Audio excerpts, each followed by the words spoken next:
Well, welcome everybody. My name's David Burton. I'm the director of the Grace Hudson Museum. We're so pleased to have you all online today for a program we're calling the Student Experience. It's the final public program that we're doing in connection with our exhibition Deep Roots Spreading Branches, Fine Woodworking of the Krenov School.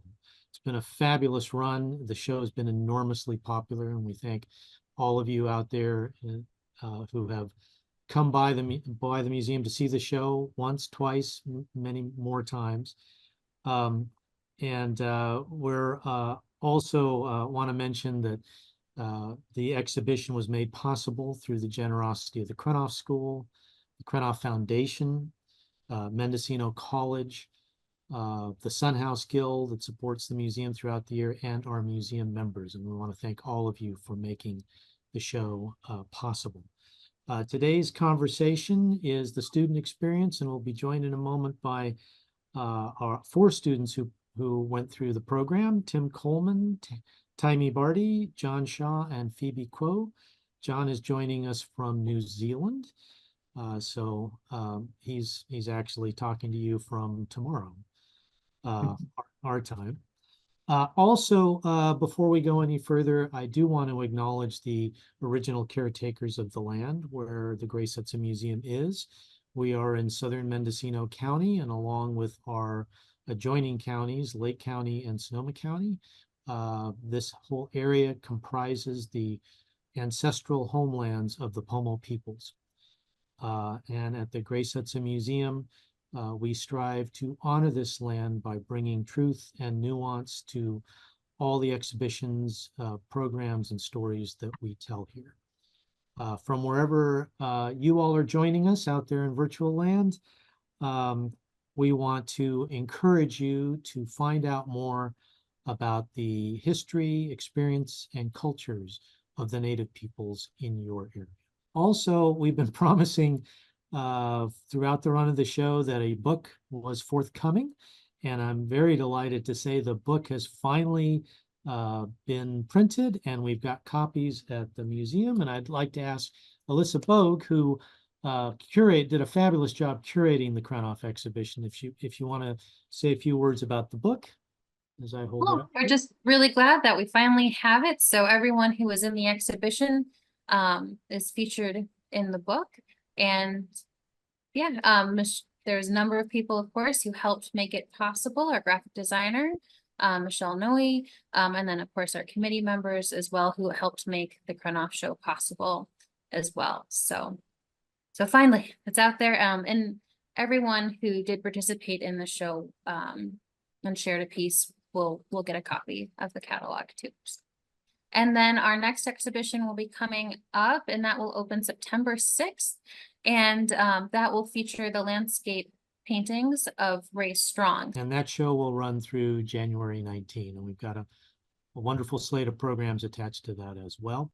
So without further ado, I want to invite our 4 guests to introduce themselves, but we're going to do this. There's a few questions I want to ask of each of you as you do introduce yourself. So number 1, where were you living and what your life was like before you decided to enroll at the Krenov School?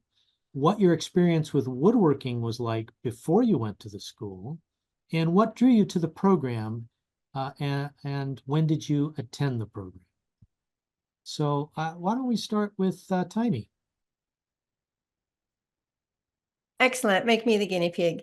Hi, thank you all for coming. This has been a wonderful program, and the show has just been magnificent. So I appreciate everything that you guys have done.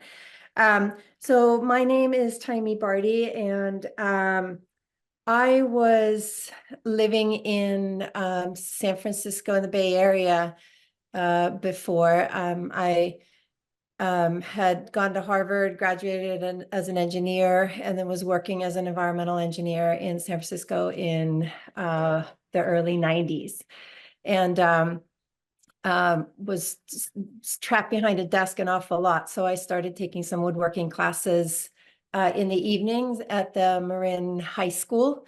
Mill Valley High School, and that's sort of where I got started with my woodworking again. I had done some when I was little with my parents and my grandfather, who was both woodworkers, but that was when I, as an adult, as an independent person, I started doing woodworking again. So that was in my late 20s, I guess. And so my experience with woodworking was not that great. I had taken classes at this, it was called You Can Build It. And it was, I think, 2 days a week or something like that. And I had built a spice rack and a dining room table and a couple of things, but not at all the caliber of what would be in store for me a few years later. But I will say that my family sort of is a crafty bunch. My grandfather worked in a woodworking factory his whole life, escaped from Estonia during World War II, and then worked in a woodworking factory in Sweden. And so he was always building things. And my dad was is an engineer and had built most of our furniture and parts of our house. So I'd been around a lot of tools, but I hadn't really done it independently until I took those classes at the You Can Build It program in Marin. And then what drew me to the program? Well, this is kind of a cute story. My teacher in Marin, his name was Jim Dubois, which if you speak any French, that means of wood, which I thought was just fabulous. And he gave me, I was in that class and just having a ball, just having a lot of fun. And I said, when I grow up, I want to become a woodworker. And he was kind of looked at me funny because I was in my late 20s. But he said, here, you should read this book. And he handed me Krenov's Cabinet Maker's Notebook. And I had, hadn't heard of Krenov, none of that. So I just read it that night and just felt like I could complete it was like all those words had been swirling, feelings had been swirling around inside me all these years, but I hadn't actually put the time or thought into articulating it. So that book really spoke to me really strongly. So I called my mom because I'm Swedish. And so I called my mom. I said, I think I'm going to move back to Sweden. There's a woodworking school in Sweden called the Capella Gordon. And I said, I think I'm going to apply to that school. And I think this is what I want to do. I want to be a woodworker. And so I contacted that school in Sweden. The principal answered me back. And I think we were just at the beginning of internet back then. I still have his email where he wrote me back and said, well, why don't you just go to the Krenov School instead of coming here if you read that book? And I thought, wait, what? The Krenov's still alive? And so that's how I then contacted which was then College of the Redwoods, contacted them and submitted my application, met up and met Krenov himself while I was dropping it off. And that's how that was the beginning of that journey. And I think that sort of answers those questions, but it was sort of all the roads ultimately led to where I ended up, which is really fabulous. Thank you, Taimi. How about you, Tim Coleman? Okay, unmute first. I got an undergraduate degree, a BA in English in 1983. And in 1985, moved to Seattle, Washington, with my girlfriend at the time, now my wife, Mary Beth. And very quickly discovered the Northwest Gallery of Fine Woodworking in Pioneer Square in Seattle, which was a cooperative gallery featuring the work of about 30 different makers in the greater Seattle region.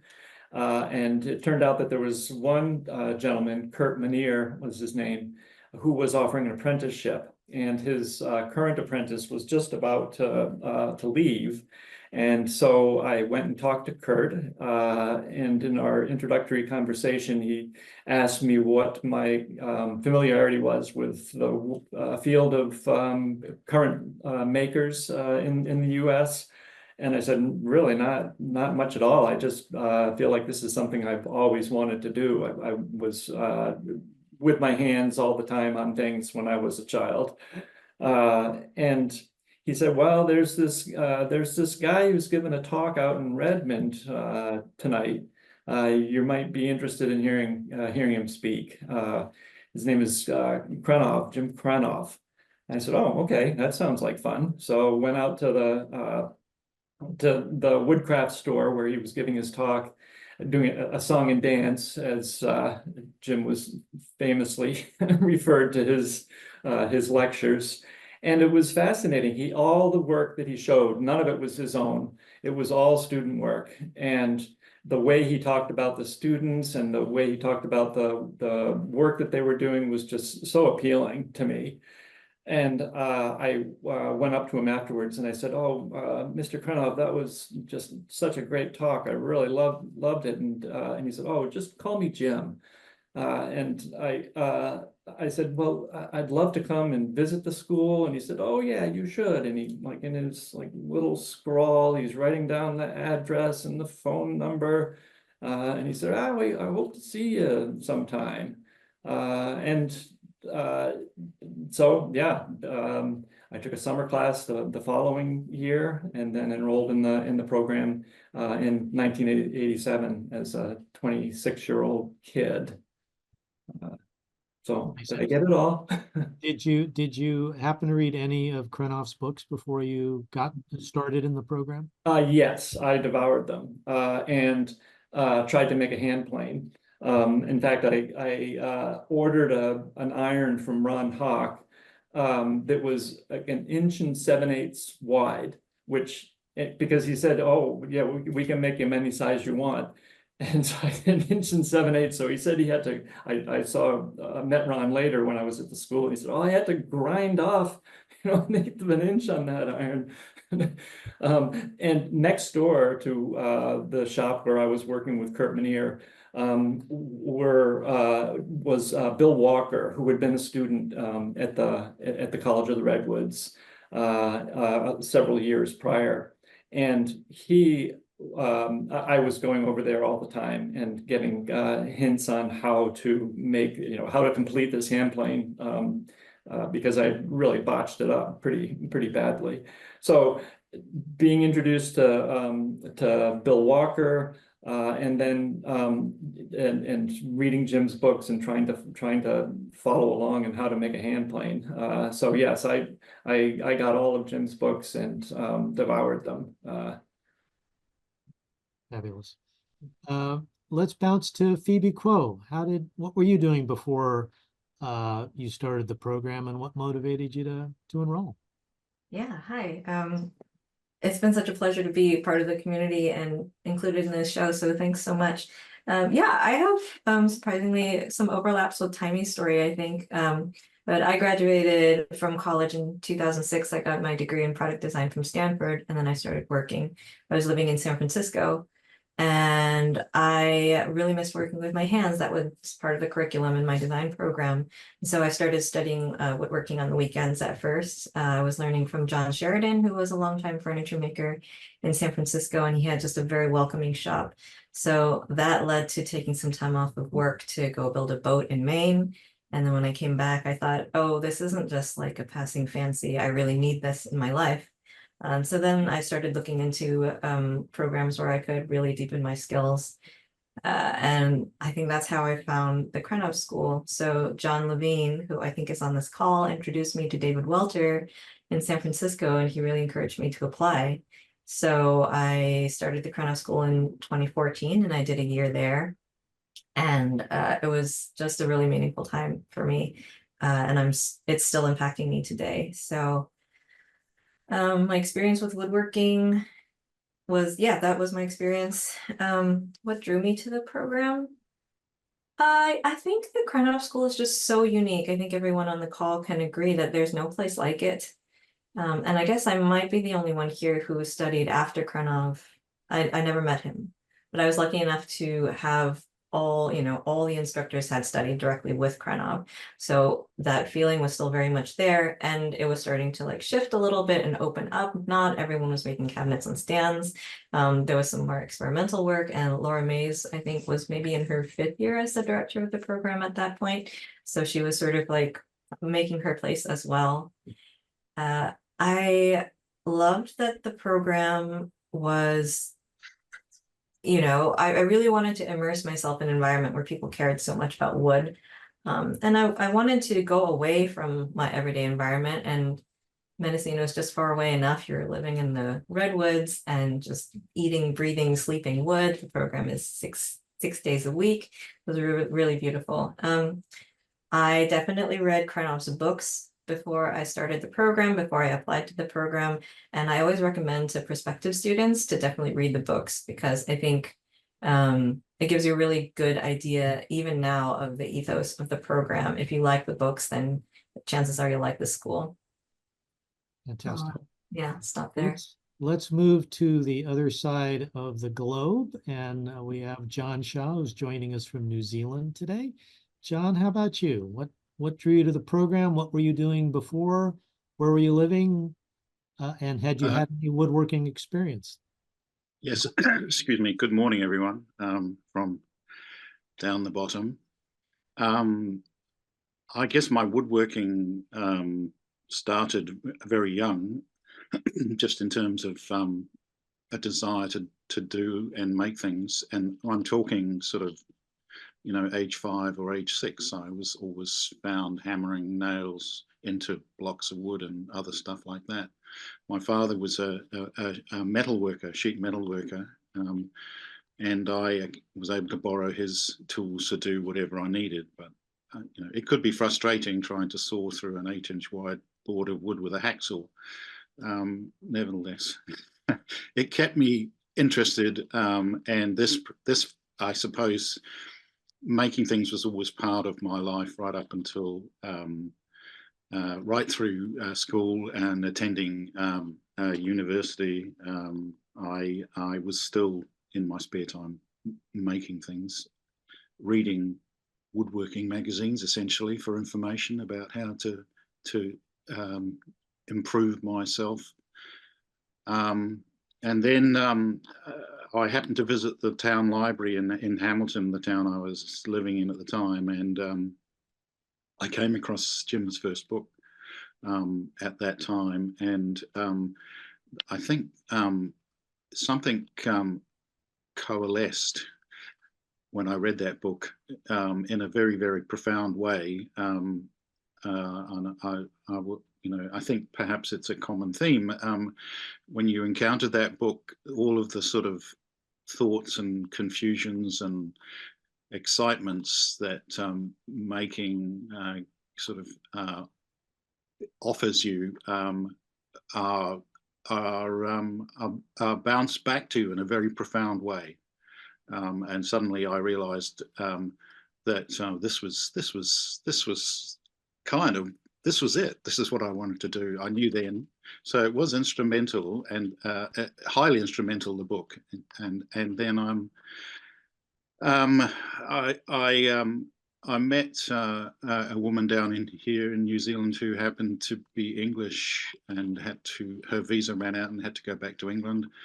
I followed her back with the intention of seeking to attend a woodworking school in England, as there was a sort of Commonwealth connection. It was going to be easier to pursue that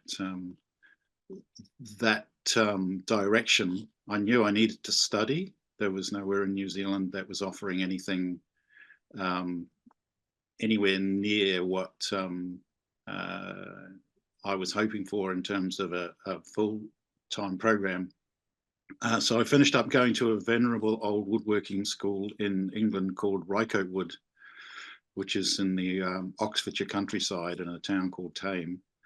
I understand it's disappeared now, or it's been subsumed into another school, but it's still producing, as it did for me. It turned me into a highly, I suppose, skilled, capable woodworker in 1 year. So I basically I was driven by Krenov's Jim's perspectives. I managed to get myself to a school in England, and I managed to become a very capable maker at that school. On finishing the course, Feeney and I decided we would go back to New Zealand. It offered a bit more in life for us that, and the sorts of things that we were looking for. And when I got back to New Zealand, when we got back to New Zealand, I'm sorry, I heard the Crafts Council in New Zealand, which is a sort of government body, had invited Jim Krenov to New Zealand on a tour. And I just remember thinking, this is extraordinary. If I had stayed in England and he had come to England, you would never, the opportunity to get to him and speak to him would have been minuscule compared to him coming to New Zealand. Nevertheless, he was coming. He ran a workshop in Wellington at which I spent 5 days making planes with him. And I just became more and more dedicated during that time. And how did I finish up going to the college? Well, he asked me to come, basically.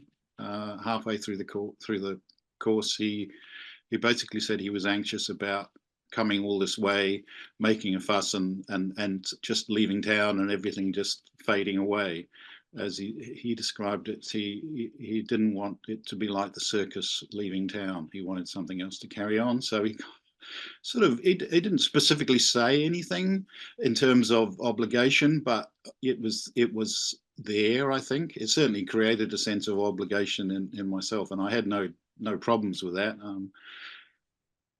Anyway, various funding bodies helped me then to get across to California, and so I was there in 84, 85. So I don't know, is that 3rd or 4th year of the program? I'm not sure exactly, but yeah, there you go. So I met the man, so I read his book. I got skilled, became skilled, and then met the man, and the rest is history after that, I guess. There you go. How's John, that? you spent a year in the program, and then did you immediately return to New Zealand? I did, yeah. Okay. I came back to New Zealand, and as soon as I got back to New Zealand, I was offered a position, a teaching position, at a local what we call a polytechnic, which is a sort of a technical school, where they were running a visual arts program. And one of the media areas, it was actually a new program, and I was to write the woods part of the program and teach it. And so subsequent to that, it was a part-time position. So I spent the next 13 years teaching part-time in the visual arts program and making furniture from that workshop as well. I used that as my workshop. And so, yeah, that was my first 13 years back from the US. Yeah. Okay. Thank you. And John. I just might say that I guess that it fulfilled that obligation that was there. It made me comfortable. It's wonderful. Yeah, I don't know. Teaching, I think we all find it's part of what we want to do once we've been inspired. Thank you. Yeah. No, thank you, John. So I'm going to throw this out to all the panelists and ask whoever wants to answer this question first, just leap in.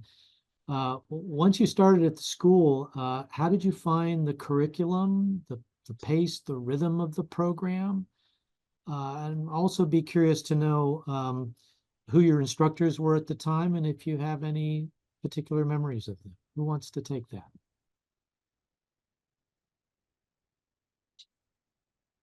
Okay, I'm going to ask Tim Coleman. Why don't you? Yes, I was trying to turn my mic back on. Oh. So my instructors were Michael Burns, Jim, and Patrick Stafford, who had been in the program a few years prior and was asked to come back. I believe there had been another instructor who had left, and Patrick was filling that vacancy. And they each taught 2 days a week, and I found for me, the program was, I just couldn't get enough. I was young, had a lot of energy, and loved being in Fort Bragg. The students from all over the world.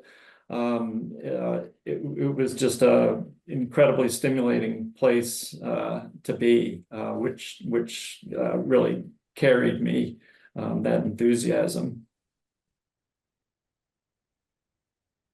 So you were gung ho for the pace and rhythm of the academic year? Yes, absolutely. I mean, to be working in the shop and having all these creative people around me, for 6 days a week was, and many times coming in on Sunday and working on a project. It was just an incredibly stimulating place to be, that I wanted to be there all the time. Taimi, what was your experience like in the program? Mine was pretty similar, actually. I've always been a person who's multitasking like ad nauseum.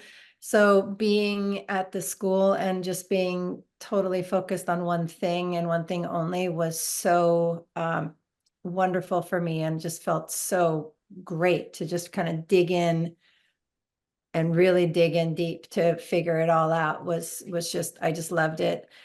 So the pace was, I could have just kept on going, and my favorite days were Sundays too. That's when I'd go in, and Krenov would be there, and it would be we'd work with the lights down or off, and it was just, those were my favorite days for sure.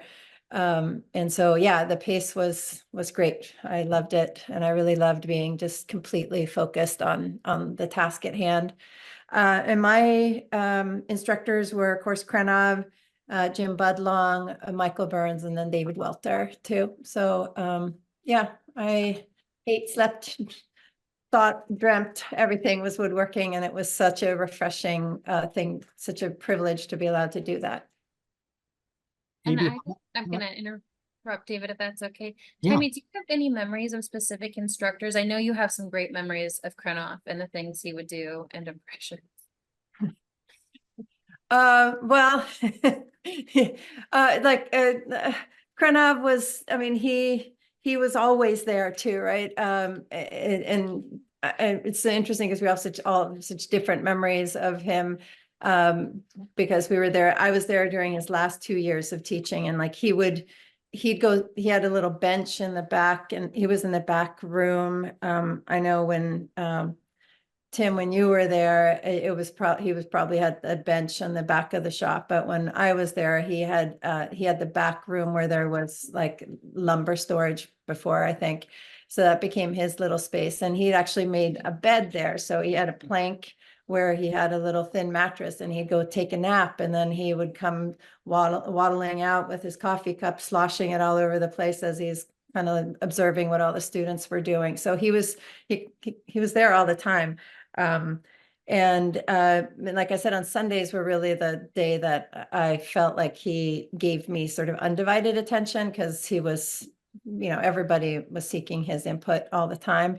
But on Sundays, I remember, I mean, there's so many memories, but one that sort of stuck with me is I was hemming and hawing about a plank like we do there. We spend days just turning boards over, thinking, oh, is this grain, this, that, chatoyancy, blah, blah, blah, right? So finally he was like, come on, let's go, let's just cut it up. And then we went into the lumber room, and we dragged out this board, and we dragged it into the machine room, and he changed the blade for me on the bandsaw, and we cut it up right then and there. And it was like, oh, finally getting something done. So I always think about that memory, because sometimes when you're just filled with indecision, sometimes you need to just go cut it up and see what happens. And so that was the Sundays with Krenov were amazing. And I could go on and on. I have one other one about David, but I might save that for later,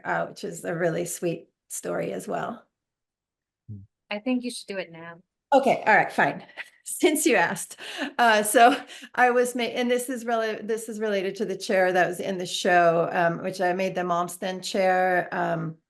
Just a short background on that. Carl Malmsten was Krenov's teacher in Sweden, and Carl, I think he was very young. Oh, thank you. And he submitted it was a design competition in 1916, and he submitted this design for this chair for a chair for the City Hall of Stockholm, Sweden. And he won first and second place in this design competition. And I'm not sure, was he like 16 or 19, something? He was very young, and it's put him on the map.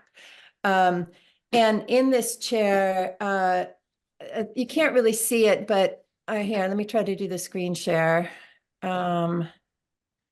which I practiced and now can't find. It's at the bottom of your screen. Yeah, share screen, there we go. So if we, here, share 1 second. So you can kind of see it right here. There's this bird's mouth joint that goes for the crest rail into the leg. And the leg is curved in every which way and was really hard and really fun to make. But that bird's mouth joint has 3 dowels in it, 1, 2, 3, that go into the corner of that leg. And it was just impossible. I'd never built a chair before. It was just impossible for me to figure out what that length, the width of the chair should be, because everything was curved, and every time I clamped it, something would move or fall or whatever. And it was days I was trying to figure out how to do it, because it was kind of a one-shot deal. Once I cut it, it was either going to be too short or not. So I was kind of going around and around, and pretty frustrated with it. And I come in one morning, and somebody had clamped a board across the back of the back legs here, which was a way to sort of stabilize it. And then I could measure what the crest rail length was going to be. And it was just there. It was understated. I don't even, I was like, oh, right, of course. And it was David Welter, and he'd come in after I had left or before I came in or whatever, and had been thinking about how I should do it, and had sort of set it up for me like a little gnome, like a little shop gnome, who just helped me. And that was, again, it was one of those aha moments of, well, right, you need to have fixed references in order to figure out how to go forward. But that was a concept that was kind of new to me at that point. So that's my favorite David Welter story.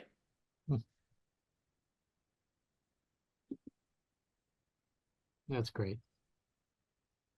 Phoebe, what was your experience like in the program, and how did you adjust to the speed and rhythm of the year? Sure. I mean, as everyone else said, I was there because I wanted that immersion, that total immersion.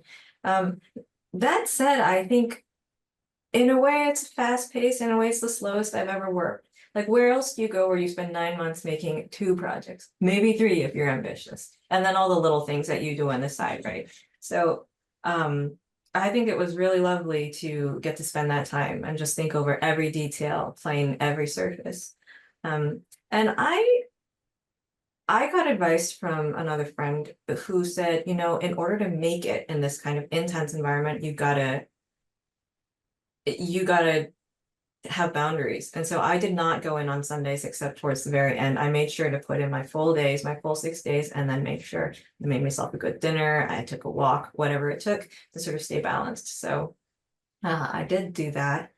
And then in terms of teachers, my instructors were Jim Budlong, Eiler, Greg, Laura, and David Welcher was still in the machine shop. And Laura and I didn't talk as much during the program, but I learned so much from her, just her presence and her practice, watching how she approached her own woodworking. I remember we would have, a short lunch break where the instructors would clock out at 12 and come back at 1. And she would run to her studio. At that time, she has a child, and at that time the child was still young. And she didn't have a lot of time to work. So at lunch, she would run over to her studio, which was maybe a 10-15 minute drive, do half an hour woodworking and eat her lunch and then run back. And that still stays with me, the idea that, you know, you can get anything done in half an hour, and you should if you can. That stayed with me. And I have another memory of David Welter, who again was always watching, even if you didn't know it. And my first project, which I might show pictures of later, was a small cabinet, and it was a very Krenovian thing. I had found this plank of wood and loved it before I knew what to do with it. And everyone else thought it was too small to do anything with. And David sort of stood with me very quietly and said, I think we can get a cabinet out of it. And he sort of looked at it with me. We did measurements and we figured out how we could resaw it to get enough wood to make a small cabinet. And he sort of made that possible by believing in it and working with me. And so that was pretty special. John Shaw, what were your memories of the year you spent there and the curriculum in particular and the rhythm of the program? Sure. I agree about it feeling incredibly, there was an intensity about the program, but at the same time, there was a need to, there was a pace within the workshop about taking all the time you needed to do what you wanted to do. It was not, there was no hurry, if I can put it that way, but there was an intensity. And I remember that I worked like everyone else, 6 days a week plus evenings. I was very lucky. I had a very dedicated support person in Feeney, who is now my wife, and she came along for the ride, and so she kept me going while, you know, creating friendships around the town with other people, which she still, you know, has contacts today with. But yeah, we worked Sundays. We worked till midnight and on some occasions. And there's a funny story to do with that whole sort of, the exhibition was coming up, and someone decided that there should be a celebratory cocktail party on the night before the exhibition opened, assuming that everyone would be finished. And unfortunately, I was still working on my piece, but decided I was going to the cocktail party. And so the next day was so ill that there was a large space, not a large space, but there was a space in the exhibition where my piece was supposed to have hung. And it didn't turn up till the day after the exhibition opened. So you can run as fast as you can, but you know, you might still trip up. My tutors, obviously Jim, Michael Burns. I had Creighton Hoke for the first term. I think that was the last term he taught there. And then Robert Lasso came in for the last 2 terms.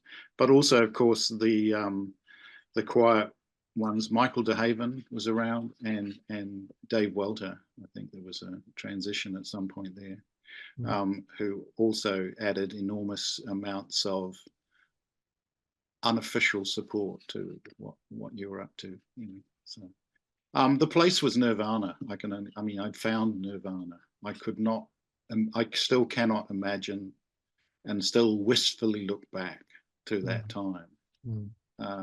I guess I try in many ways to recreate that sort of experience as someone who's become a tutor in terms of a major part of my life, you know, and that experience has always inspired me as a tutor to create that wonderful environment. I believe teaching is mostly about the environment that you create in order to transfer information between 2 people, and the workshop there was incredibly effective.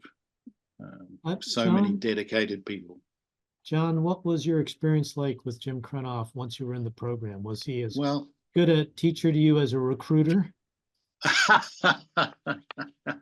well, he didn't actually have to recruit me. I mean, I was stumbling, but desperate. No, Jim was marvelous. I mean, he was, in terms of his work, there was, well, I was lucky enough to get the bench that faced his. When he went, I mean, he hadn't been sort of shifted out of the main workshop when I was there. He was in there, right, and in the corner to the right of the machine room doors. That was Jim's space, and I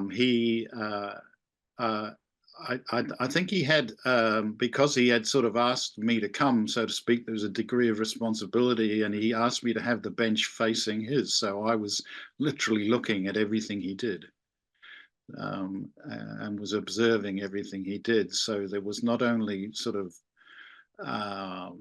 verbal communication, there was the ability to observe closely his process, the intangible stuff, was and I'll tell you a funny story also, which perhaps illustrates the sort of, to some extent, the slightly mercurial nature of Jim. At one point he brought in a cabinet that he had stopped working on previously. He had struggled with a little bit. And I think we probably all know that experience. He was not immune, but he brought in this cabinet, which subsequently became known as the walk-around cabinet, and this was the walnut version, with the two glass cases on either side of a pair of double doors into a cabinet. And the way he had constructed it was to use a slip tenon between the top of the legs and the rails. And I mean, this particular technique has risks, especially if you intend to shape the rails somewhat later, as you sort of observe what you've created and want to adjust and change it. And at one point, I sort of looked up, and there was a little door, like a fire door, right next to his space, and he was going out of that door at an enormous pace, and the door slammed behind him, incredibly loud, and my coffee cup, which was sitting in one of the tool cabinets on the wall, flew out of the toolbox and onto the floor and smashed into pieces. And Jim was gone, and basically what he'd done was, just in the process of sort of detailing and finishing that rail, he'd exposed that little tenon, which was a disaster. That basically I'm sure we can all relate to. Suddenly you're actually back on the backwards, you're 3 or 4 steps backwards, trying to figure out what to do. Anyway, Jim's solution was to tear off out of the place with an almighty crash. He did come back eventually. So there you are. Well, thank you for that. We're at a point where I'd like to ask each of you about one of a significant project that you chose to tackle while you went through the program, and how it might have been different than the other projects that you did while you were there.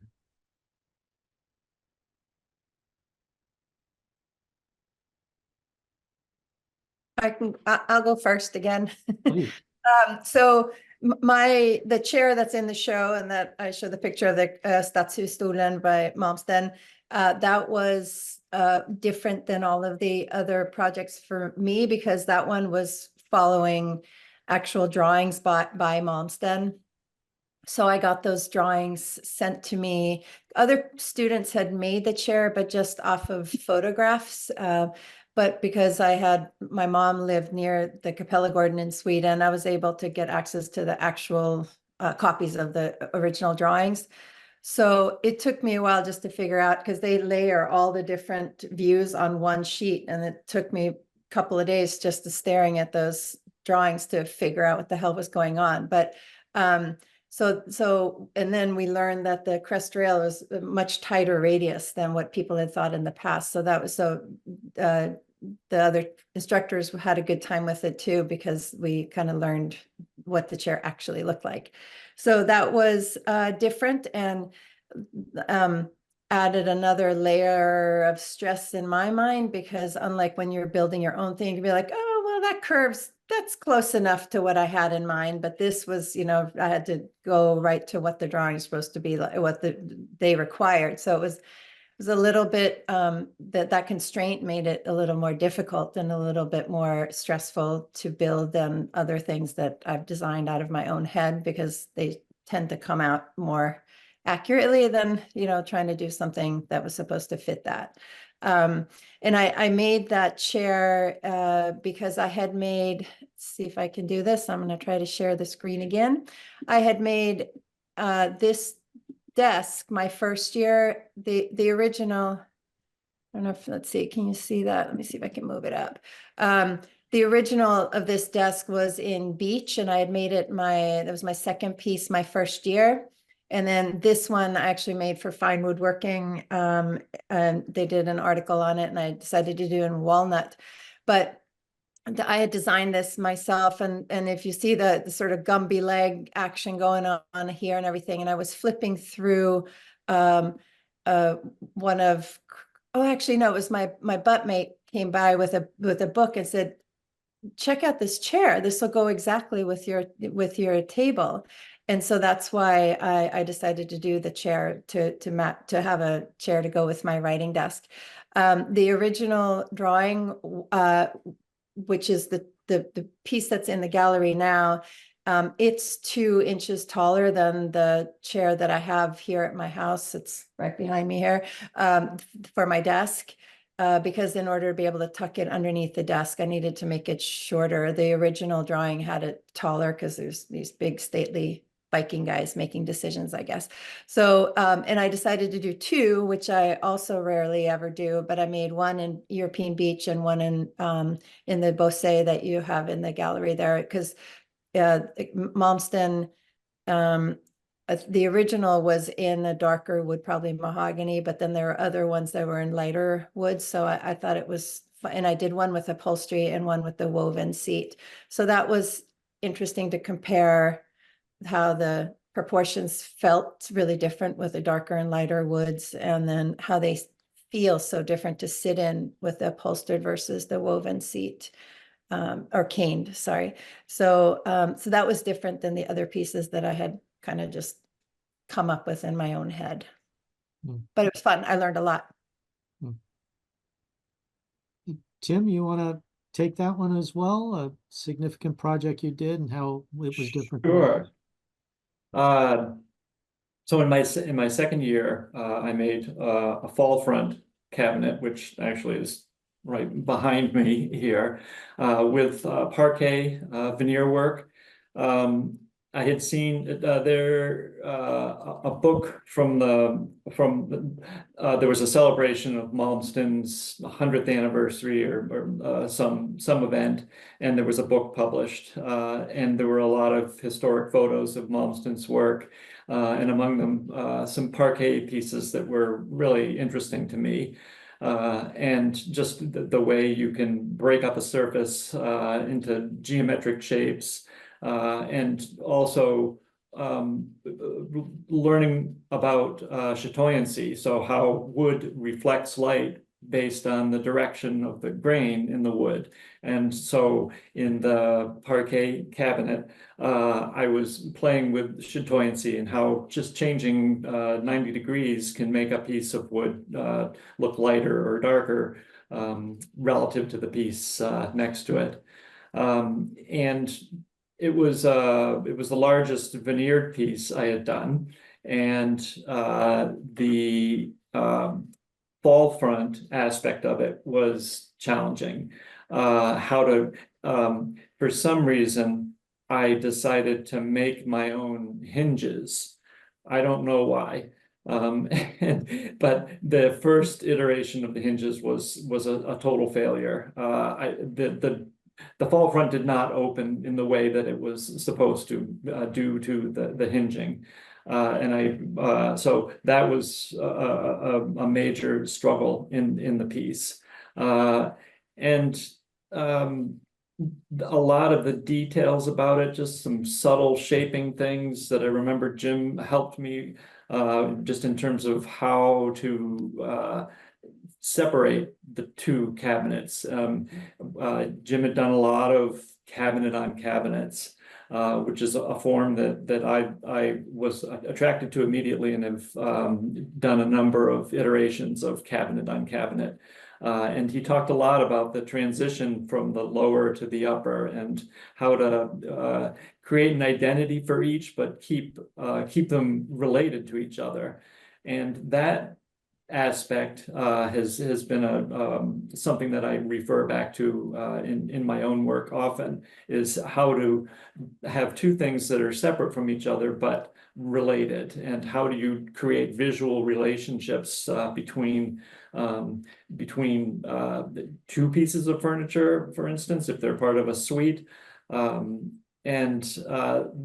that aspect of how to separate the two cabinets, but also how to make things relate to each other visually, and with details, how you carry over a detail from one to the other, but maybe change that detail a little bit. But it shows a strong relationship between the two. And before I finish, I wanted to also say that David Welter was one of my instructors as well, and I believe it was his first year as the shop manager, but it became obvious right away in interactions with him how important his insight was, and I learned a lot about just machine setup and maintenance. That was a really important thing for me to understand, and David certainly was just a master of that. Thank you. Phoebe, is there a specific project you'd like to tell us about? Sure. I can talk a little bit more about the cabinet that I started to speak about earlier. And so this was a cabinet made in madrone. And as you all know, madrone is a really beloved material at the school. It's endemic to a very small part of the US, Northern California and the Pacific Northwest. And I found a small plank. It was the same height as me, and I really wanted to use it. So I had to be really economical with all the parts of the wood. It was resawed to make the case, the carcass, and the door and the drawers. And I really loved these small details that would be normally seen as defects, but I thought this looked like a flaming comet. And I was able to get everything out of that one plank, except for maybe the back panel, which was a veneered panel that a classmate gave to me. Phoebe, roughly, can you give us the dimensions of the piece? Yeah, it's desktop. I can carry it in my arms. It's quite I think it's maybe 18 inches in the long dimension, and maybe 8 inches deep, and 8 inches high, 6 inches deep, 8 inches high. So small. Yeah. And I don't know if you guys had this term or if it came about later, but we called it purgatory, when you had finished all your drawers, but you had to add the poles, and you spent like days agonizing about what shape they should be and where they should go. So I avoided that by having no poles. I just had sort of the drawer front continued on beyond the edge of the drawer, and you could pull it with the fingers. And also with the door, I sort of utilized the live edge of the wood to become the door pull. So I found this to be a fun design exercise of how to keep it like the lines fairly clean. I think it's a little different from a Krenovian ideal. It doesn't have the sort of the little reveals and the little step downs, but that was my first project. Right. John, let's come back to you. How about a project that you'd like to tell us about? In the year I was there, I made 3 pieces. I made the first thing I made was a cabinet, a tall cabinet on legs. It's now known colloquially as Longshanks, and it was a sort of a development from a cabinet I'd seen at the Gordon Russell studio in the Cotswolds in England. He had in about 1935 designed and made a shaving cabinet. So it was a cabinet with 5 drawers on very long legs. So the drawers were at sort of, chest height. In fact. Subsequent to that, I made a full flap desk, which was amusingly called in a review in New Zealand when I brought it back a full flat desk, and I dined out on that quite a bit.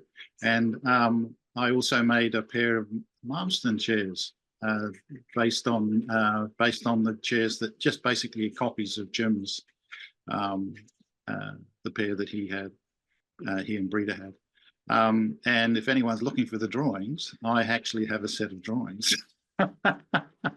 That student, Kelvin Martha, who was in the year that he was the draftsperson. He made a complete set of them. So anyone wants to have a go at that chair, let me know. Anyway, the tall cabinet was perhaps the most evocative cabinet when I look back for me. It was significant in a little way because Jim actually gave me a piece of wood to use. I was looking for something decorative to make veneer from, and he disappeared home one day and came back with this beautiful piece of very, very curly Pacific maple, which went into the cabinet. And I should point out that was not uncommon. Jim would return with pieces of wood for people when they were struggling to find what they needed for certain cabinets. And a little bit of that cabinet came back to New Zealand and was subsequently sold to a musician in Christchurch, a city south of here, and he and his partner used it to store sheet music. He was a musician. Now, in the perhaps you're aware that about 10, 15 years ago, there was a very serious earthquake in Christchurch, and in that earthquake, the drawers flew out of the cabinet. And in that process, one of the handles, so I did go through that awful process of just trying to figure out what the handle should be like. One of the handles broke off, and as the fellow in Christchurch sent the cabinet back to me saying, "I wonder if you could repair this." And the thing that I suppose the profound moment of realizing, sort of, I don't know, 15 or 20 years after you've left the school, that you used to be quite good once, was was revealed to me again as I just had this single drawer that I'd made so long ago in front of me. It was it's evocative to realize. I mean, that was what it was about, that opportunity to just do your absolutely best work. David, do Yeah. you mind if I sneak in and ask kind of 2 next questions? Notice we're at about 2 o'clock, and so one, I have a quick question for Phoebe before I get to my 2. This is from Stacy. She said, "Great cabinet design. Love the way you use the features and maximize the plank." Her question is where you got the hinges. I made them.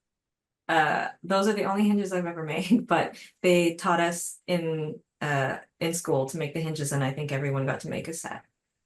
But In my first question, oh, sorry. you might know more about where to get hinges.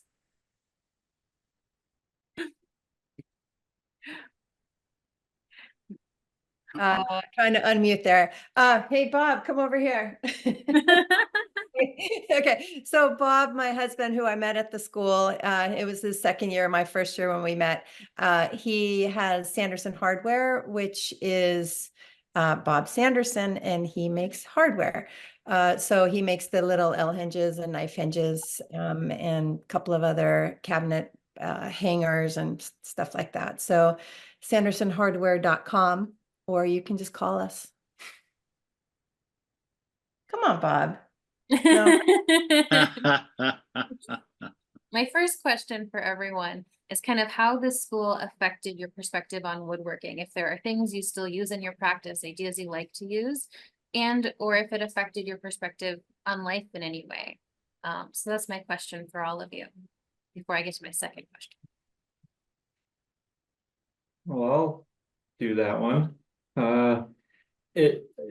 I think because I was fairly young going into the program, I was susceptible to good influences, and thankfully I was surrounded by good influences in some of the students, in the way they approached their work, and certainly by Jim, and as far as the adventure of building a piece of furniture and the way that Jim approached it with his idea of composing a piece of furniture. So you have an idea in your mind, you have a rough scale of the piece that you want to create, but you leave yourself open to possibilities that might occur along the way. That each piece of furniture that you begin and engage in the creative process with is a true adventure, and not without perils, as we heard John describe Jim kind of wearing away a little too much of that rail, and that's part of it. I mean, that's we learn from those instances, and we keep learning. And Jim always talked about the spiral where you keep coming back to things, but you're coming back to them at typically a higher level of competence and awareness. And I teach a fair amount now too in workshops, especially on the East Coast, and out of my own workshop. I've been doing quite a bit of teaching, and always relaying that to my students, that concept of you're going to come back to this, and you're going to come back to it at a higher level of competence and awareness, and knowing that it's not going to be the last time you're ever going to encounter this situation, was something that has stuck with me. And Jim's way of approaching his pieces and his engagement, which could often be extremely emotional, your attachment to a piece and your investment in it, just your emotional investment, not even just the time that you put into it to create it, but you are trying to do your best, and to do your best requires a lot of energy and a lot of emotion, I believe. And so the classroom could be filled with those kinds of emotions depending on where people were with their projects. I'll jump in and pick up with Tim's idea about emotional investment. I think it's hard to overstate how impactful the school was on me. I don't think I can separate myself from what happened in that year. And one thing was just the permission. It was so amazing to spend that much attention on something.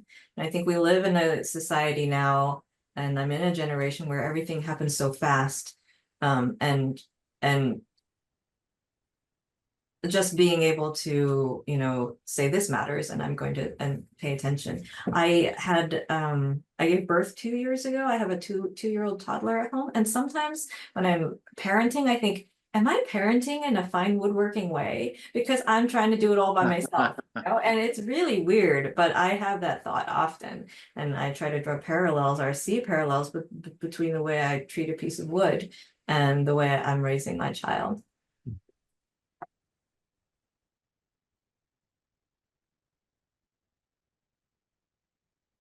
John, Taimi, you want to weigh in on that question? How the school affected your perspective on woodworking and or life? Well, Phoebe, I commend you. That is taking it to next level. I love it. Parenting as a woodworker.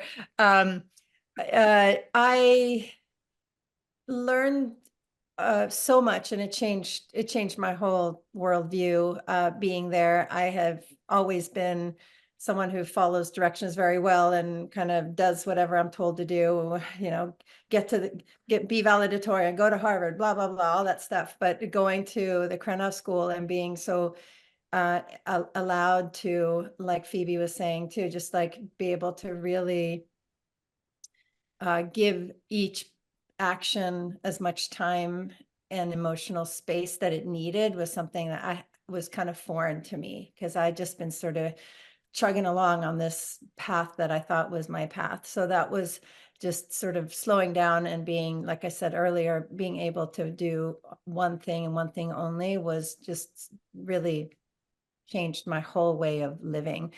I've since slipped back into the other mode a little bit, just because having your own business, having your own kid, you end up back there, but I know what what I strive for.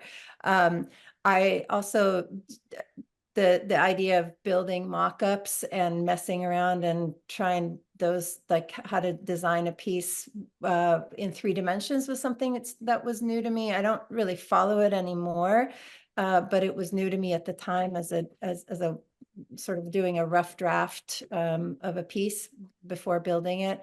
Now I mostly rely on drawings. I think I have a pretty good sense of what it's going to look like as is, but that was new to me.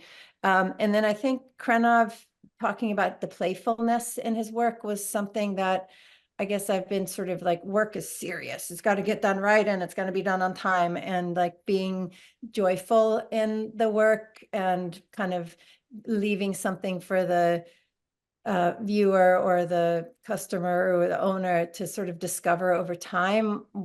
That's just such a delightful concept that hadn't occurred, so simple and so obvious, but hadn't occurred to me personally. So I was really thankful for the Krenov's like little smatterings of sweetness that he sort of showed through his stories and his lectures that kind of changed my way of approaching the world and living in it.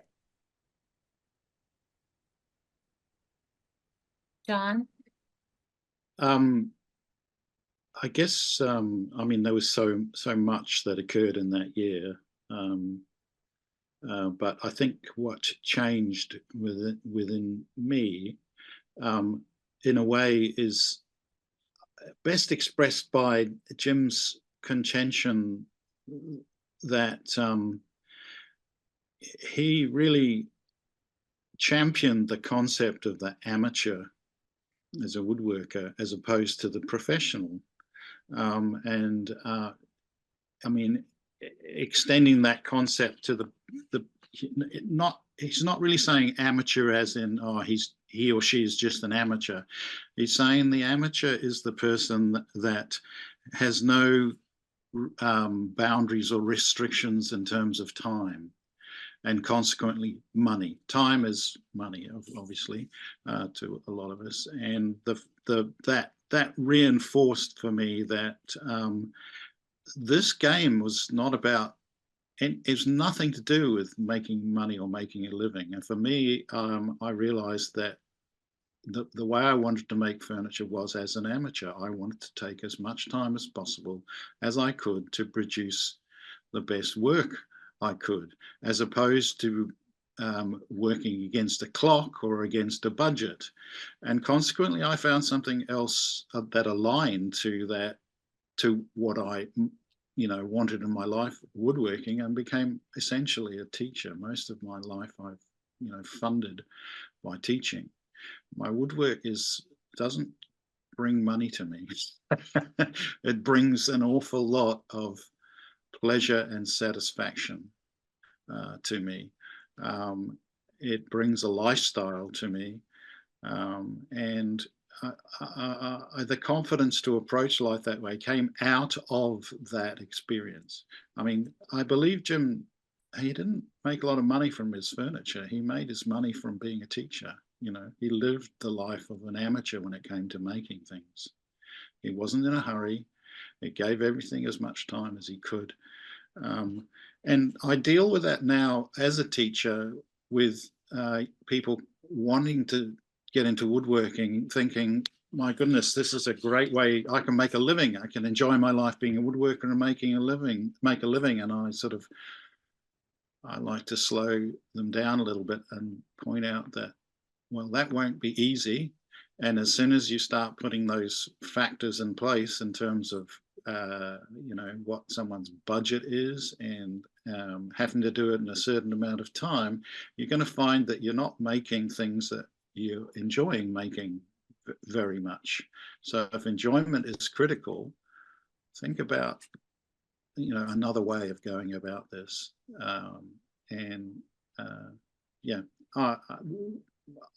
Yeah, I like to illustrate that to people and offer it to them in terms of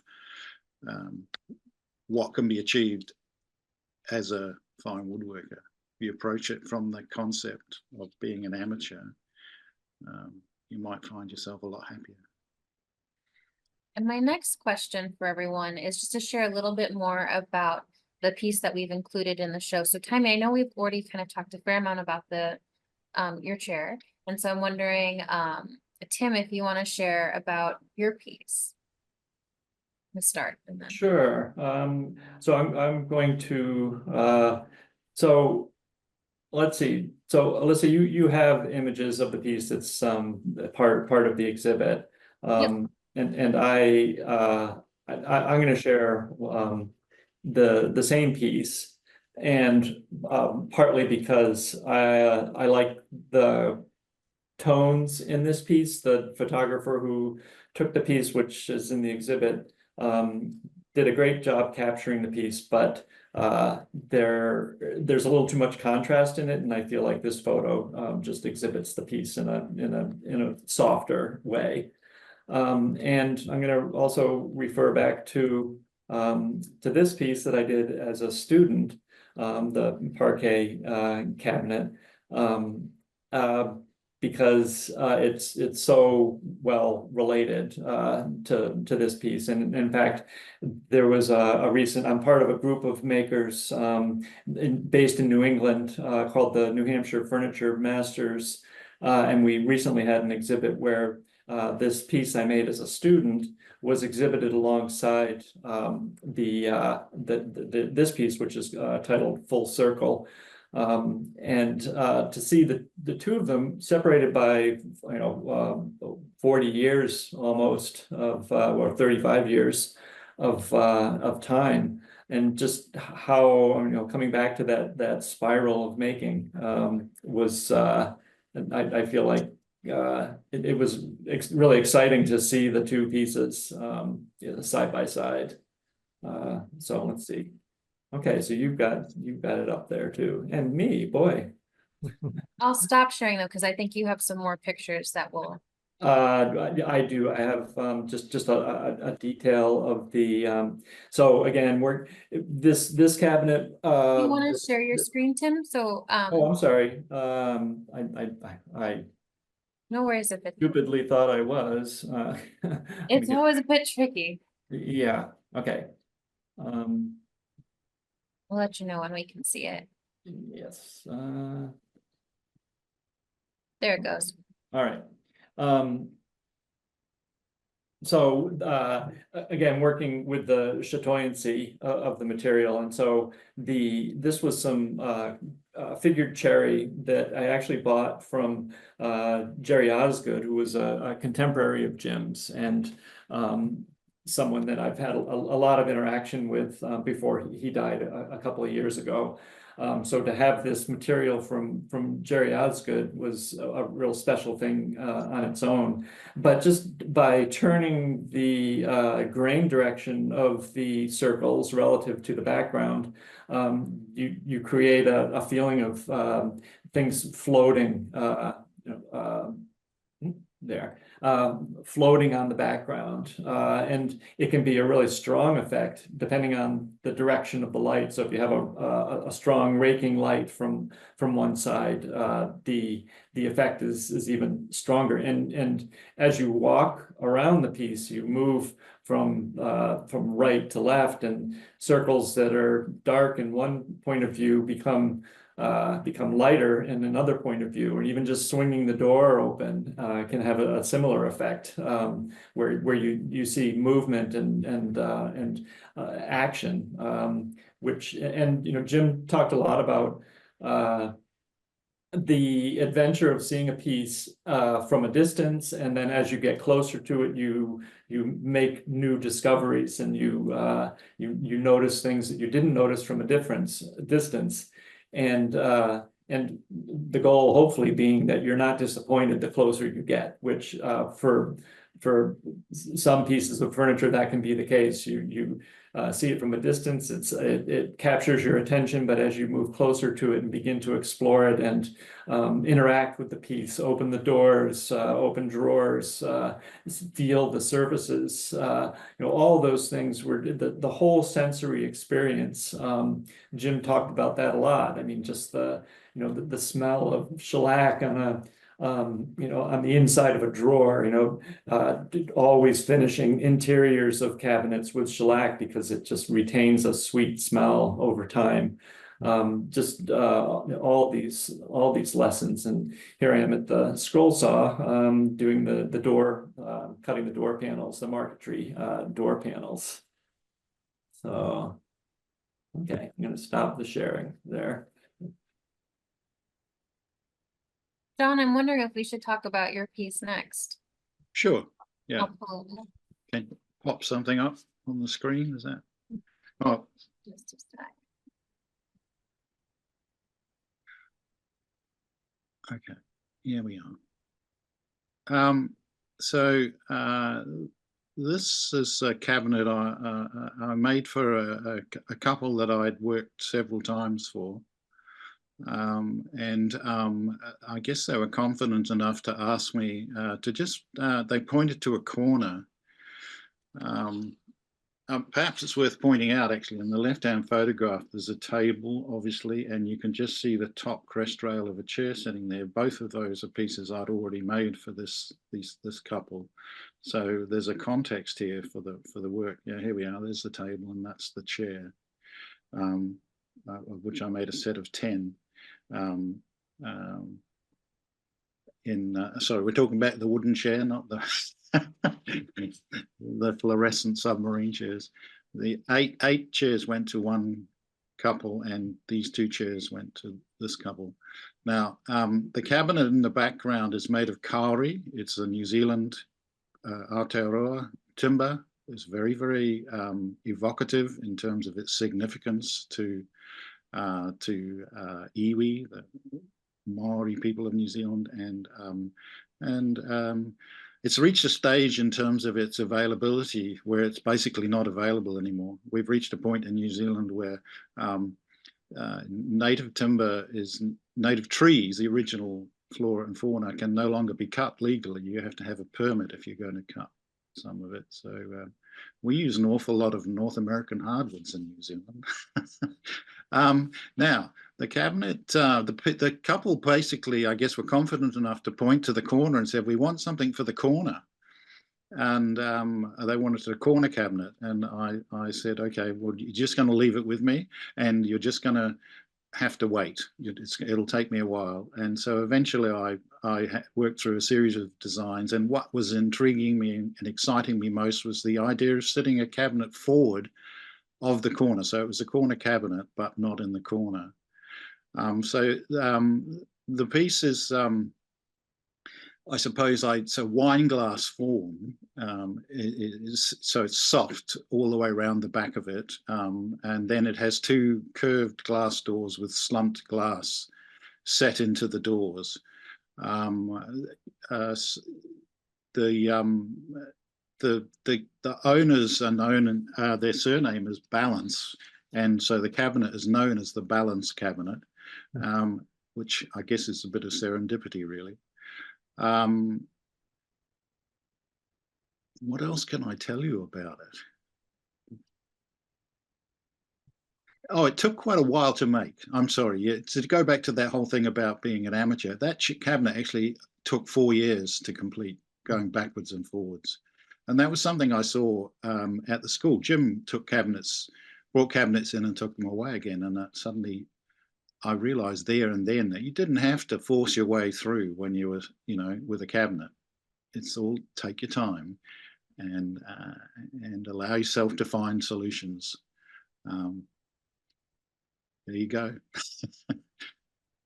And Phoebe, would you like me to share a picture, or do you have a picture to share? I've got pictures. While I'm bringing it up, John, I was curious if you ever found out what they did put in that cabinet. They have a series of small objects, little mementos. I guess it's a memento cabinet. Oh, that's lovely. Yeah, and when I saw it recently, there was a tiny little model that had been produced by an architect of a little cabin they were going to have built on a piece of land. So it was like a little doll's house in there. That's nice. I remember going to David Welter's house and seeing one of his cabinets, and when he opened it up, it was just chock full of cassette tapes. I'm always curious what ends up in these super fine pieces of furniture. Yeah. Okay, so this was the pieces that I have in the show. I think you can see them, and I would say this was my first work, which continued on till today. But this idea, the first time I departed from straight furniture, and it's Krenovian in the sense that I was responding to what I had seen and done in the Krenov School, which was people were making these gorgeous little cabinets first, and then worrying about where they would go afterwards, if at all, right? And I thought, well, what if we made woodworking using these techniques, but that sort of acknowledged its environment from the start? What if it was in conversation with wherever it was going? And so the title of this series is Jewelry for Furniture. There's an adornment for a flat, an edge, and a corner. And I used absolutely the planes that I built at the Krenov School and the techniques, the idea of using solid wood. And these are just some details where you can see it's actually coopered. Coopering is something we learn in the first few weeks at the Krenov School, where you cut flat wood up into small pieces, bevel them, and put them back together again. And I've continued to work in this way with my art practice ever since.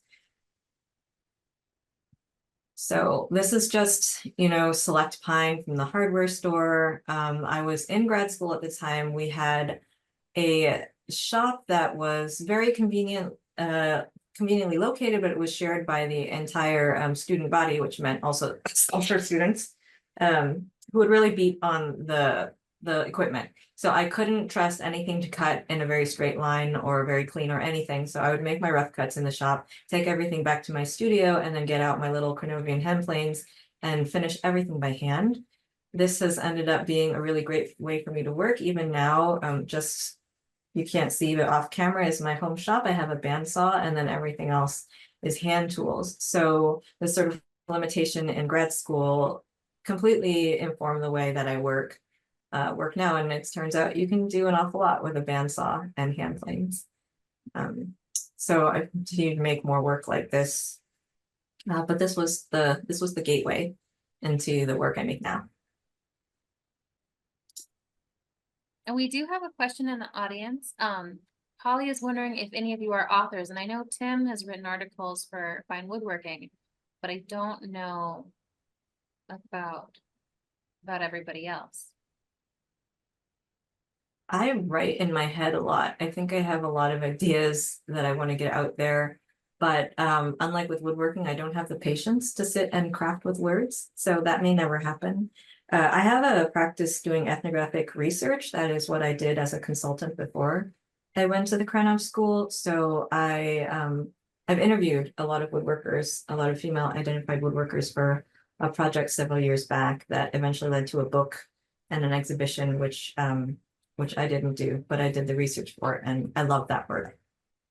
What is that book? The book was written by Deirdre Visser, and who is also a Krenov School grad, and it's called Joinery, Joists, and Gender. It's about the history of woodworking from through the lens of women. And then the exhibition was at the Center for art and wood, and it was called Making a Seat at the Table. And Tim, do you want to say anything about your articles? Well, I did write an article a couple of years ago on composing. So I had a chance to kind of delve into like my own interpretation of that and how I've employed it in my practice. Some of what I do is they're technical, but focusing on maybe some techniques that are a little bit overlooked. We were introduced to lumber core as a veneer substrate as students. And I've since gone on to work a lot with lumber core because it's an extremely stable substrate, and for making especially larger doors, using lumber core as your veneer substrate is a much more reliable way to get flat panels. So I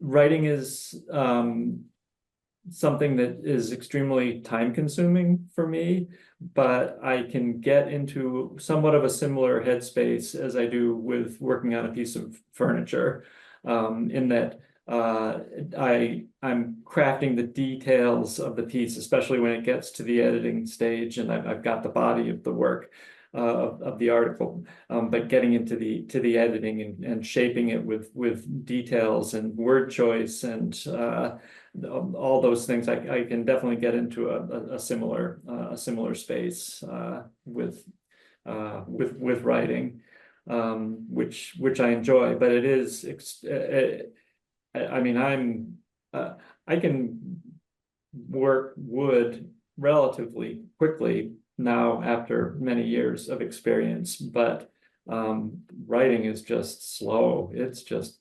I wish it weren't so slow, because then I'd probably do more of it, but I find it a very, very slow process, especially getting those words down initially on the page.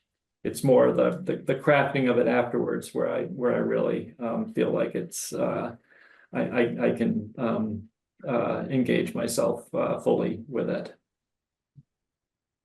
Great. Well, it's about 2:30 now, so I'm wondering if any of our audience members have questions, or David, if you have a question that I didn't ask that you wanted to make sure got on there. Well, while we're allowing the audience to think about any additional questions, just let's confirm what are all of you doing right now professionally, and how much woodworking is involved in your life? Well, I'm sorry. Oh, go ahead.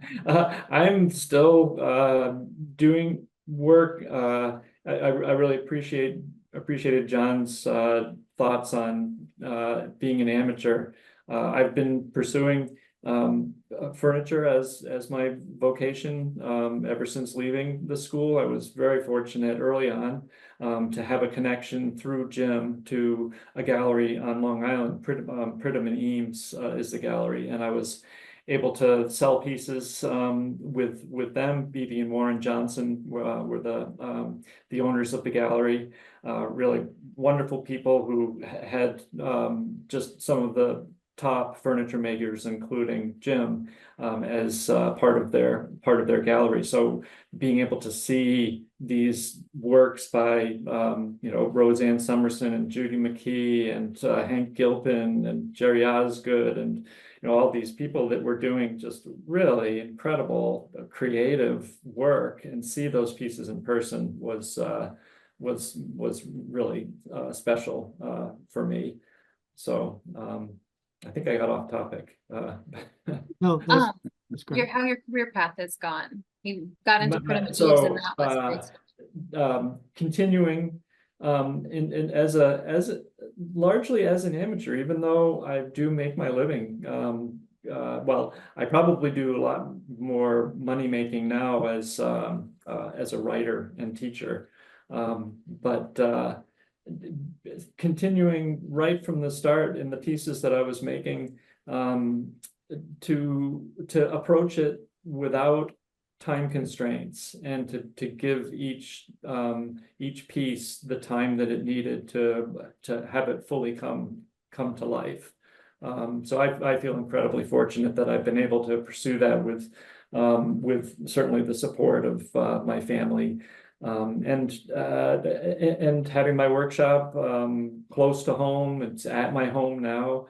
Having 3 kids and having all of them spend quite a bit of time in the shop, and having that, not having the intensity of a workplace that wouldn't allow for that, has just been a real joy for me. And in fact, the cabinet that is part of the exhibit, the full circle cabinet, was a wedding gift for my daughter from last year. And it is also being documented it was documented during the creation of it. For Fine Woodworking, they will be doing a video series on the making of the cabinet, which is just a real honor and a joy for me to know that this piece that has so much meaning in it, it's captured in that way.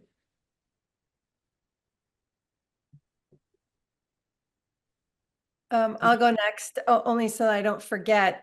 So I have a piece called Ode to Full Circle that I made in school, and that was Krenov talked about full circle, and I in some lecture he did, and I did a piece with the silver chest pulls, but it was a riffing off of on that. It was a piece that the drawers went in 2 directions and all that. But anyway, I had it. It was called Ode to Full Circle. So when you said that, I was like, oh my gosh, it's the same title.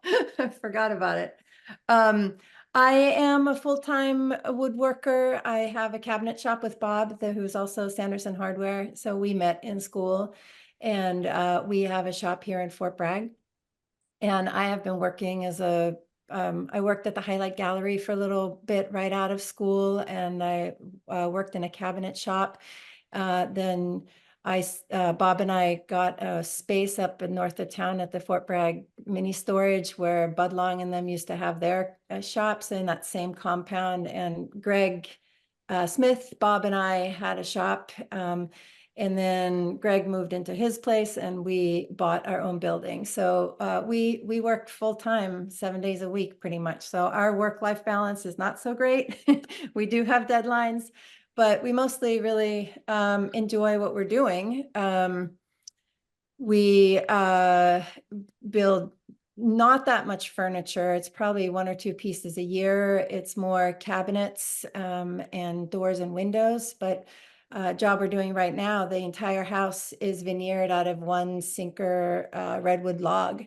So we're matching the grain throughout the entire house. And this guy's kind of crazy about getting the grain patterns right. So it's been really fun. I'm like supersized, in school, you're working on these little tiny things. We're doing the exact same thing, but on a larger scale. And I think it's super fun. And I do like the intensity of it, and having deadlines, and we got to get the jams in before the concrete goes on, and because we're working with big fancy houses and contractors and stuff. So most of our work is through that, but every now and then we do some some individual small furniture pieces too. So it's a nice balance.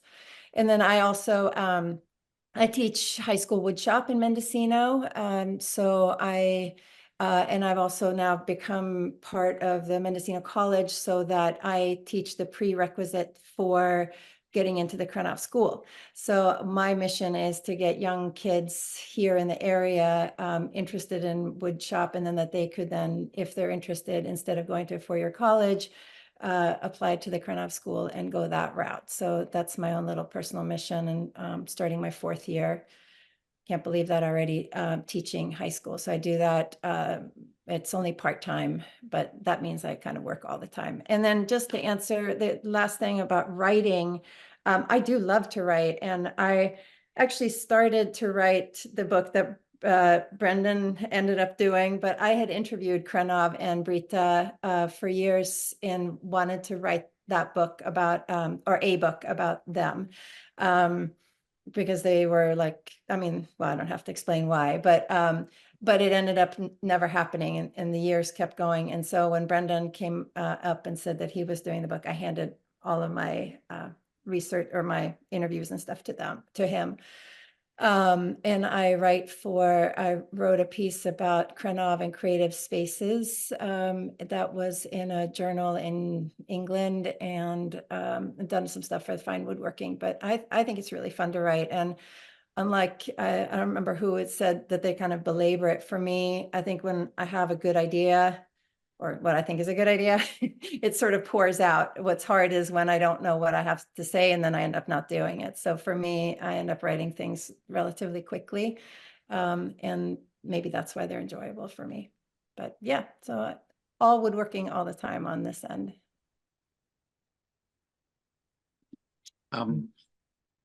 I guess as ever since I came back from the Krenov School, my modus has been as a teacher, and so that started teaching in a polytechnic technical college.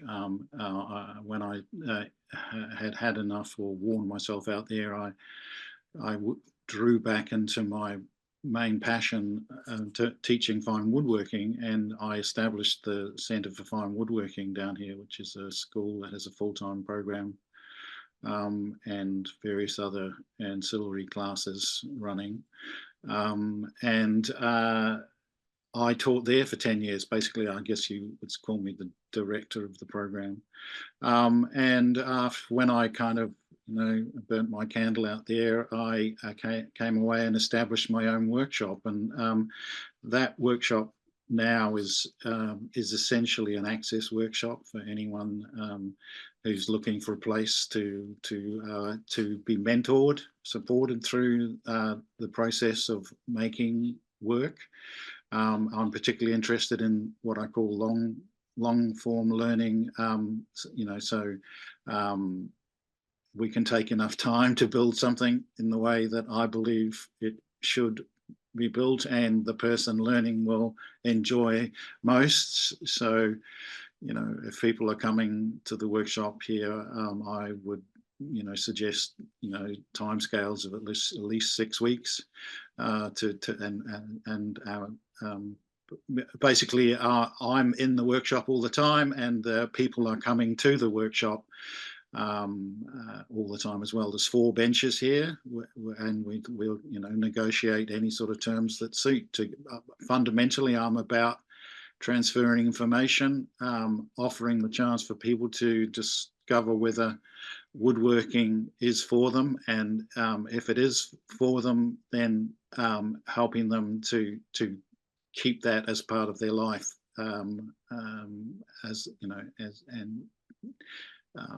there's been group workshops develop out of my workshop. People work together, friendships, etc. So there's essentially, yeah, I'm going to go to the grave talking about fine woodworking to anyone who will listen, basically. But if anyone wants to come down to New Zealand for a period of time, if they've got a good idea but they want to change their the environment that they make it in and maybe play with a few different woods, anyone's welcome. We just have to find a time that suits. Okay. New Zealand's quite nice, and certainly, and there's a lot of other stuff you can do here as well. Nelson is perhaps has one of the best climates in New Zealand as well. So there you go. That's essentially what I do now. I have tried writing. I find talking much easier. So there you go.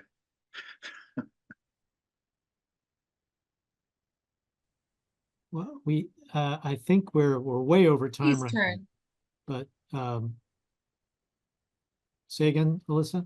Phoebe hasn't had a chance to say yet. Yeah, No, and we have one brief question from someone in the audience, so we'll have to move towards wrapping this up.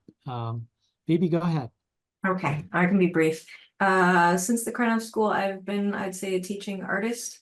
I've taught intro to woodworking in San Francisco when I was there, and I've also done a bit of the craft school circuits. I've taught workshops at Haystack and at Aeromont, which were really lovely. And I also make and show work. Right now, I'm pretty intensive into doing parenting fine woodworking style. So it's all about trying to find how to fit the woodworking practice with the child raising, which is a challenge. And I live in the Bay Area, so the economic reality of that is also a challenge. Luckily, I am married and I have a wife who has a job that makes money. So, and right now I'm working on some work in a collaboration for a show in September that will be in San Francisco. So yeah, that's where I'm at. Okay. We have Stacy in the audience who'd like to know if your experience through the Krenov School and woodworking has motivated you to upgrade your homes and living spaces and workspaces. Has that had an influence at all? I've upgraded my living space with a lot of unsold work. It surrounds me. There's I make a lot of things I make for Feeney and myself, so that yeah. I had a friend, someone who is now a friend, come and visit the place where we live recently and say, "Oh, is there any of your work here?" And I looked around the room and I counted 21 pieces of my work, small and large, within the living space. So yeah. We live in a pretty special place in terms of environment and view as well. The house is austere, but it's full of fine woodworking. So there you go. I was going to jump in and say I have one sentence: the cobbler's children have no shoes. I mean, but that's that. I do my woodworking skills anytime I can, both fine and not fine. So there's a certain satisfaction to like taking an IKEA ready-made and fixing it up so it fits just so.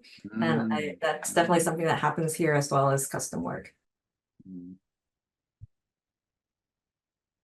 Tim, Taimi? Yeah,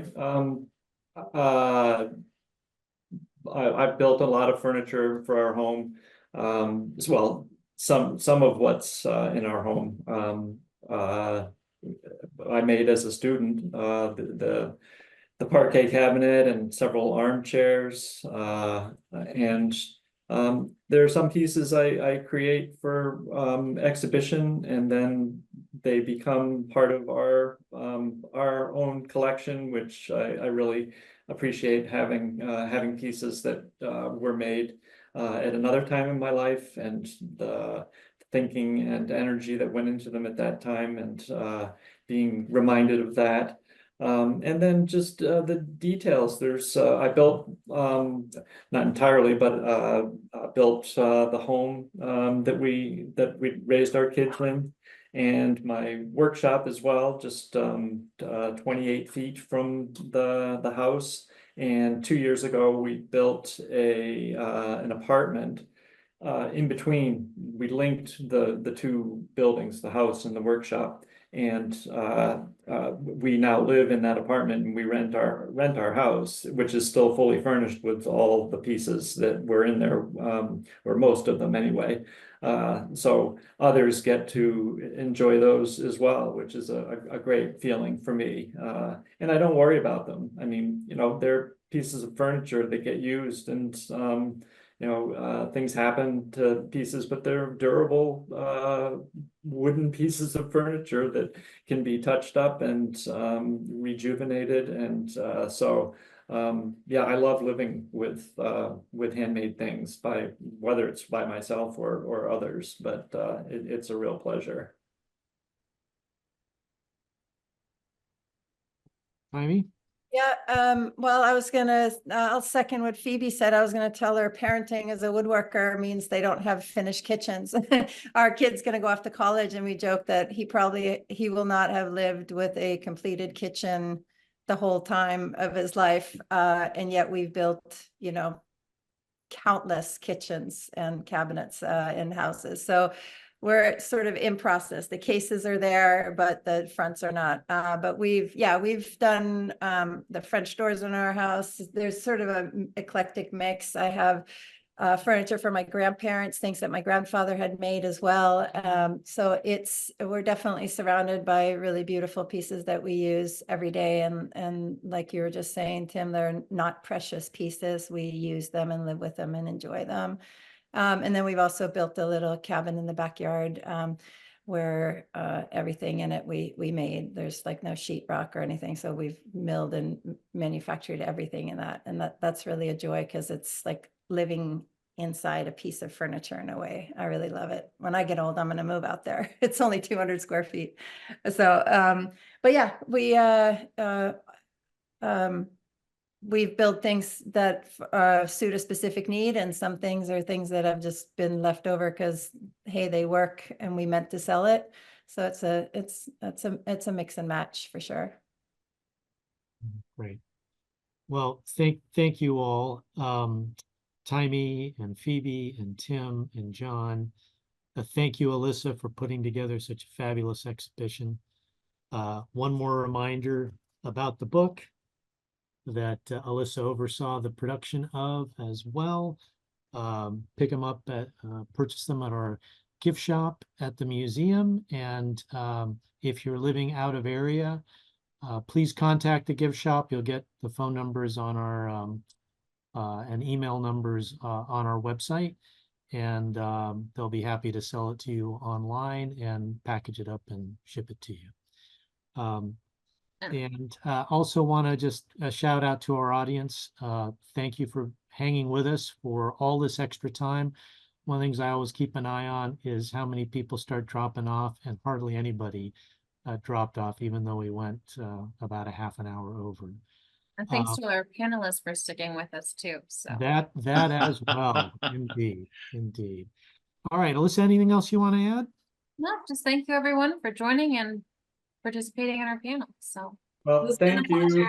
Thank Thank you you very, guys very so much. much. That was a lot of fun. Thank you so much, guys. Yeah. Great All to right. meet you all.